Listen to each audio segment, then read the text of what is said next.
નમસ્કાર.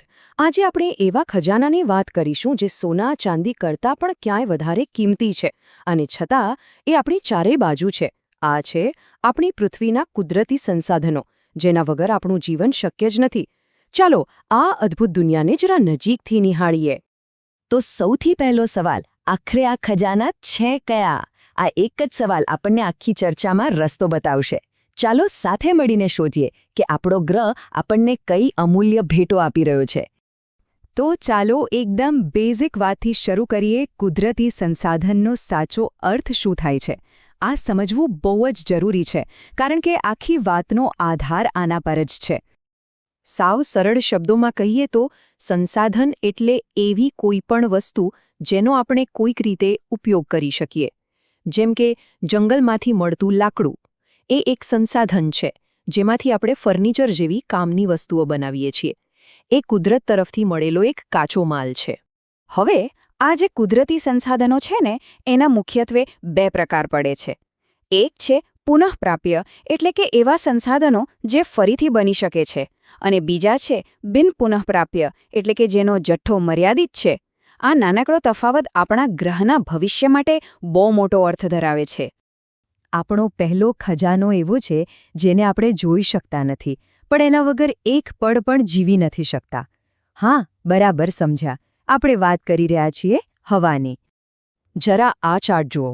નવાઈની વાત તો એ છે કે આપણે જે હવામાં શ્વાસ લઈએ છીએ એમાં 78% તો નાઇટ્રોજન છે, અને આપણા જીવન માટે જે સૌથી જરૂરી ઓક્સિજન છે એ તો ખાલી 21% જ છે.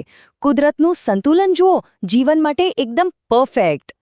હવાના અમુક ગુણધર્મો તો આપણે સ્કૂલમાં ભણ્યા જ છીએ કે ભાઈ એ જગ્યા રોકે છે, એ પારદર્શક છે, એનો કોઈ રંગ નથી. પણ સૌથી મહત્વની વાત એ છે કે હવા એ ઘણા બધા વાયુઓનું એક મિશ્રણ છે, કોઈ એક તત્વ નથી.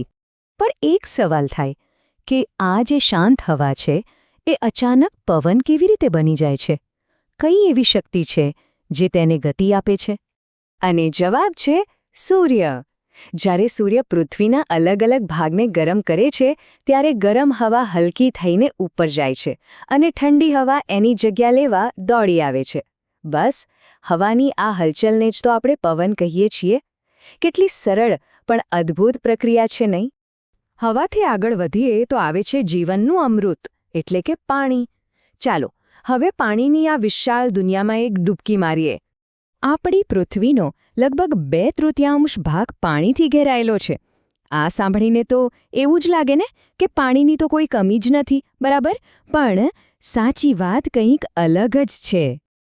અને એ અલગ વાત એ છે કે આટલા બધા પાણીમાંથી મોટા ભાગનું પાણી તો દરિયાનું છે, ખારું પાણી, જે ન તો આપણે પી શકીએ, ન તો ખેતીમાં વાપરી શકીએ. અને હવે જે આંકડો આવશે એ સાંભળીને કદાચ આંચકો લાગશે. પૃથ્વી પરના ટોટલ પાણીમાંથી ફક્ત 0.3% પાણી જ આપણા માટે ઉપલબ્ધ છે. વિચાર કરો, માત્ર 0.3%. આ એક જ આંકડો પાણીના દરેક ટીપાની કિંમત સમજાવવા માટે કાફી છે. તો પછી ઉપાય શું? આપણે કરી શું શકીએ? વેલ, એક બહુ જ સરળ અને જોરદાર ઉપાય છે: વરસાદી પાણીનો સંગ્રહ કરવો. પ્રક્રિયા એકદમ સિમ્પલ છે.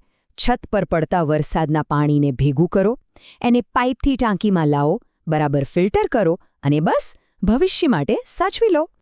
ચાલો હવે વાત કરીએ એ શક્તિની જે આપણી ગાડીઓ, આપણા ઘરો અને આપણા ઉદ્યોગોને ચલાવે છે. ચાલો જરા આ ઊર્જાના સંસાધનોની દુનિયાને સમજીએ. આપણે ભલે પેટ્રોલની વાત કરીએ કે પછી સૌર ઊર્જાની, પણ આ બધી જ ઊર્જાનો મૂળ સ્ત્રોત એક જ છે: આપણો સૂર્ય. એ જ પૃથ્વી પરના તમામ જીવન માટે ઊર્જાનો અંતિમ અને સૌથી મોટો સ્ત્રોત છે. અહીં પણ ઊર્જાના સ્ત્રોતોમાં આપણને એ જ બે પ્રકાર જોવા મળે છે. એક બાજુ છે પુનઃપ્રાપ્ય સ્ત્રોતો, જેમ કે સૂર્ય અને પવન, જે ક્યારેય ખતમ થવાના નથી. અને બીજી બાજુ છે બિન પુનઃપ્રાપ્ય, જે લિમિટેડ છે, જેમ કે કોલસો અને પેટ્રોલ, જેને બનતા લાખો વર્ષો લાગે છે. આ ટેબલ જોશો ને એટલે આખી વાત એકદમ સાફ થઈ જશે.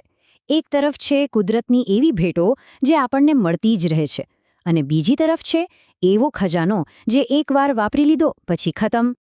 પણ સવાલ એ છે કે આ જે લિમિટેડ ખજાનો છે એ વાપરવાની આપણે કિંમત ચૂકવીએ છીએ.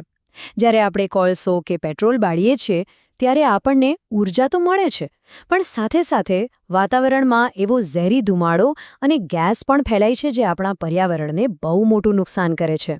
તો અત્યાર સુધી આપણે આ બધા ખજાના વિશે તો જાણી લીધું, પણ હવે આવે છે સૌથી મોટો અને અગત્યનો સવાલ કે આ બધાનું રક્ષણ કેવી રીતે કરવું? ચાલો એના પર વાત કરીએ. જ્યારે સંરક્ષણની વાત આવે ત્યારે જંગલોથી સારું કોઈ ઉદાહરણ નથી. એ આપણને ખાલી લાકડું જ નથી આપતા, પણ ખોરાક, દવાઓ અને કેટલાય જીવોનું તો એ ઘર છે. એટલું જ નહીં, એ આપણને પૂર અને જમીનના ધોવાણ જેવી આફતોથી પણ બચાવે છે. અને પ્રકૃતિનું રક્ષણ કરવું એ આપણા માટે કંઈ નવી વાત નથી.